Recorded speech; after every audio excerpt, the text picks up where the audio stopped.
Ikhwata al-iman, ndugu zangu katika imani, ala tulahidhuna kaifa tansalikhu shuhuru wal a'wam, hivi amkai mkazinduka na kujua ya kwamba jinsi miezi inavyokwenda mbio na miaka inavyokwenda mbio. Wala yashuru al-insanu biha, na wala huyu mwanadamu hakai akalijua na kulizingatia hilo ya kwamba miaka inakwenda, umri unakatika. Al-a'yadu tamur, idi ambazo kwamba zinazokuja kwenye maisha yetu zinaingia na kutoka. Tulikuwa na Eidul Fitri, tulikuwa na Eidul Adha, ziko wapi? Tayari zimekwenda. Wasinuna tataqallabu, miaka pia huwa inabadilika. Watiflu yakbar, mtoto yule mdogo huwa anakuwa mkubwa. Hebu tuwaangalie wale watoto ambao wa miaka 10 iliyopita, 15 iliyopita, leo yule mtoto yuko katika hali gani? Yuko katika umri gani? Mwili wake uko katika hali gani?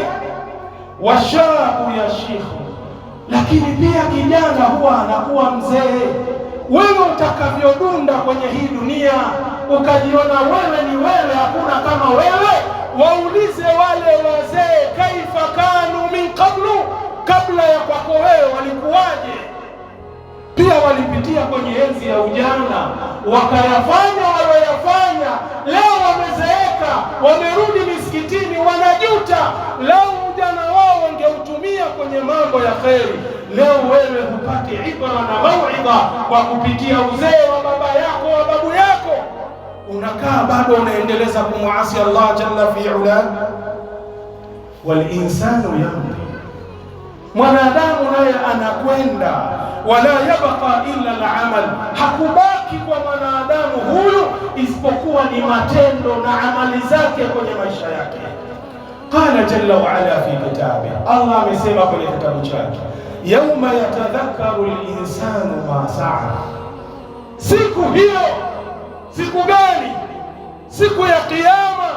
Atakumbuka mwanadamu kila amali aliyoifanya kwenye dunia, iwe ni ya kheri iwe ni ya shari, kila mwanadamu atakwenda kukumbuka yauma al-Kiyama. Kaangalia Suratul Nazi'at aya nambari 35.